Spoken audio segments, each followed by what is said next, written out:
guys talked about crowdsourcing. Why don't you give a little bit of just what is crowdsourcing? How was your approach? Did you hire somebody? Did you have a consultant, a company? Did you do it yourself? Do you want me to start with this? Or?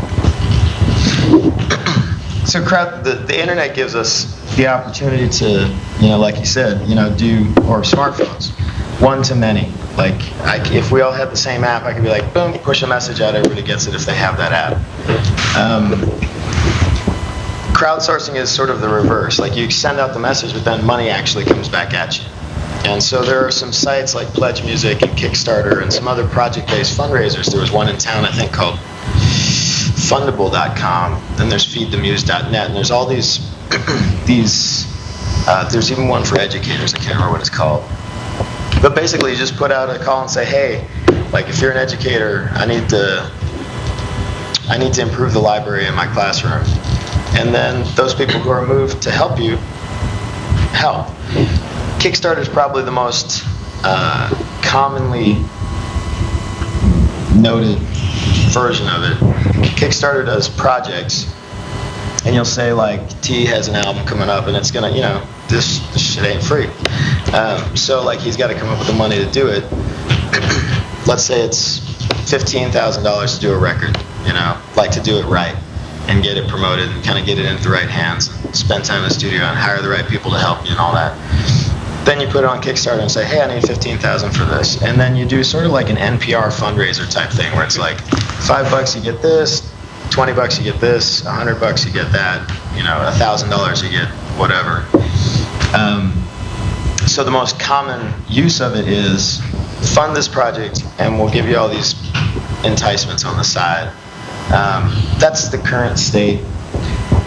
Patronism shifts that. Instead of doing a one-time input, it's just pay what you feel, and it's a subscription. So instead of doing a one-time hump, subscriptions just go like this. The more subscriptions you have, the higher your income.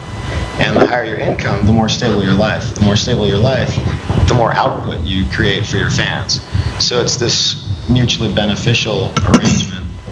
I like to say that the people create meaning in their lives through action and association. And patronage kind of lives at the intersection of those two. You take the action of funding something and you associate more closely with its success or whatever comes out of it. And we see this with churches, tithing, we see it with political campaigns, we see it with nonprofits. Kickstarter takes the action approach. Like, those projects are like, whoosh, fund me now or it doesn't happen. And patronism takes the associative approach. It's like, what's this worth to you to know that you're a participant in the process, not just a recipient of the product? And there's still plenty of room to sell products too, because only like maybe between 5 and 20% will do that subscription version.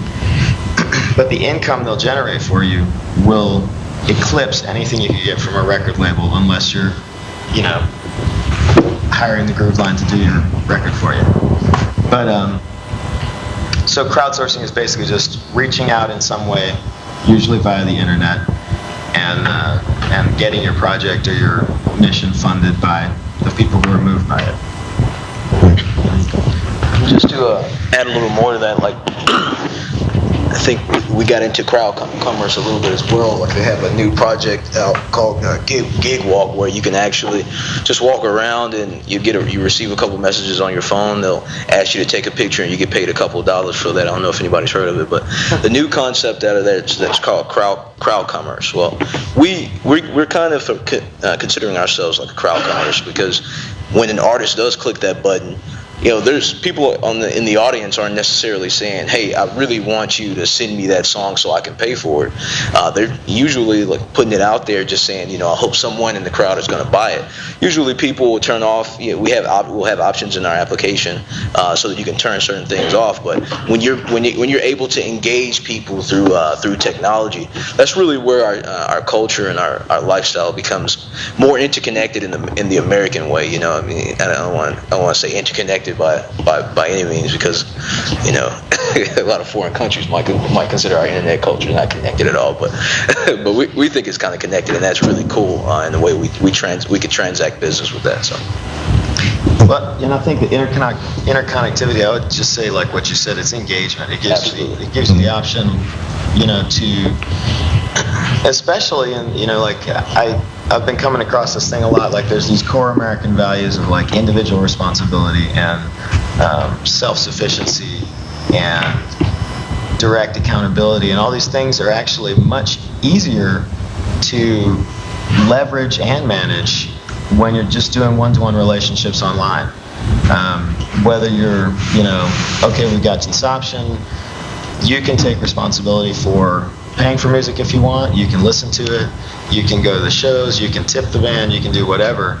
And then on the artist side, you have to step into the responsibility of creating something valuable.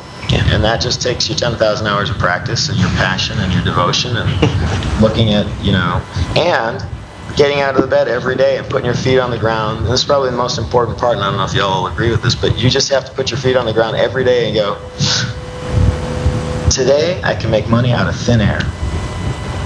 Like that's what it takes. Create something. You have to believe in that more than almost any other thing. You have to believe in that more than your bills. It's true. And your bills are pretty real.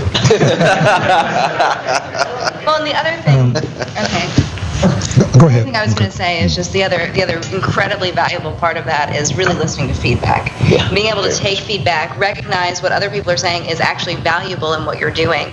We tried a lot of things in the first year. It turned out it wasn't exactly what people wanted, and so we've slowly but surely taken those things down, and we're adding things, and that's where we really do a lot of asking our community.